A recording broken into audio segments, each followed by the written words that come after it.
കഴിഞ്ഞ ദിവസം ഒരു ഫ്രണ്ട് നാട്ടിൽ നിന്ന് വന്നപ്പോൾ കുറച്ച് ഉണക്കച്ചെമ്മീൻ കൊണ്ടുവന്നു കേട്ടോ. ഞങ്ങളവിടെയൊക്കെ ആണെങ്കിൽ സാധാരണ ഈ കൂനിപ്പൊടി, അതും ഉണക്കച്ചെമ്മീനിൽ നിന്ന് തീരെ കുഞ്ഞാണ് കേട്ടോ, അത് നമ്മൾ തോരനുണ്ടാക്കാറുണ്ട്. ഇത് ഇച്ചിരി കൂടെ വലുത്, സാധാരണ നമ്മുടെ ചെമ്മീൻ ഉണക്കിയതുപോലെ തോന്നുന്നേ. അപ്പോൾ അത് കുറച്ച് തന്നപ്പോൾ ഞാനിങ്ങനെ വീട്ടിൽ വിളിച്ചപ്പോൾ ഇനി ഇത് വെച്ചിട്ട് എന്ത് റെസിപ്പി ഉണ്ടാക്കുമെന്ന് ചോദിച്ചപ്പോൾ അമ്മ പറഞ്ഞു അതിൻ്റെ തേങ്ങ വറുത്തരിച്ച് തീയൽ പോലെ ആക്കിയാൽ നല്ല ടേസ്റ്റാണെന്ന് കേട്ടോ. അപ്പോൾ പിന്നെ ഞാനതങ്ങ് തീയലാക്കാമെന്ന് വിചാരിച്ചു. അപ്പോൾ അതിന് വേണ്ടിയിട്ട് നമ്മുടെ തേങ്ങയിലോട്ട് കുറച്ച് ചെറിയ ഉള്ളി, ഒരു 4-5 വറ്റൽമുളക്, പിന്നെ കുറച്ച് കുരുമുളക് ഇട്ടിട്ട് നന്നായിട്ട് അതിനങ്ങ് വറുത്തെടുക്കണേ. കരിഞ്ഞു പോകാൻ പാടില്ല, തീ കുറച്ച് വെച്ചിട്ട് നന്നായിട്ട് വറുത്തെടുക്കണം. അതിലോട്ട് എരിവിന് ആവശ്യമായിട്ടുള്ള മുളക് പൊടി, മല്ലിപ്പൊടി കുറച്ച് മതിയാവും, മഞ്ഞൾപ്പൊടി ഞാൻ അവസാനം കുറച്ച് മുളക് പൊടിയും കൂടി ഇട്ട് കൊടുത്തിട്ടുണ്ടേ.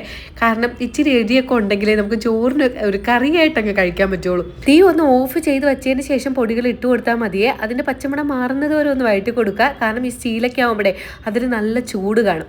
അപ്പോൾ അത് കഴിഞ്ഞിട്ട് നമുക്കൊരു ചട്ടിയിലോട്ട് നല്ല ഉണക്കച്ചെമ്മീൻ നന്നായിട്ട് കഴുകിയെടുത്തതും, ഒരു കൈ നിറയെ ചെറിയ ഉള്ളി, അത് മുറിക്കൊന്നും വേണ്ട കേട്ടോ, അങ്ങനെ തന്നെ ഇട്ട് കൊടുക്കാം. ഒരു 4-5 പച്ചമുളക്, നമ്മളിവിടെയൊക്കെ സാമ്പാറിലിടുന്ന തൊണ്ടൻ പച്ചമുളക് എന്ന് പറയും, അതാണെങ്കിൽ കുറച്ചുകൂടി ടേസ്റ്റാണ് കേട്ടോ.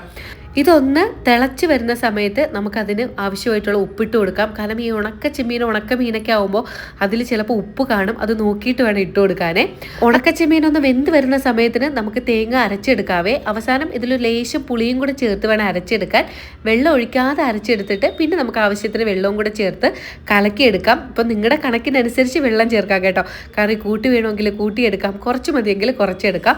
അങ്ങനെ ഇതവിടെ ഇരുന്ന് തിളച്ച് തീയൊക്കെ കുറച്ച് വെച്ച് കഴിയുമ്പോൾ ആ എണ്ണയൊക്കെ ഇങ്ങനെ മുകളിൽ തെളിഞ്ഞ് വരുവേ. എൻ്റെ അമ്മോ, ചോറിനൂടെ കഴിക്കാനേ ഇത് മാത്രം മതി.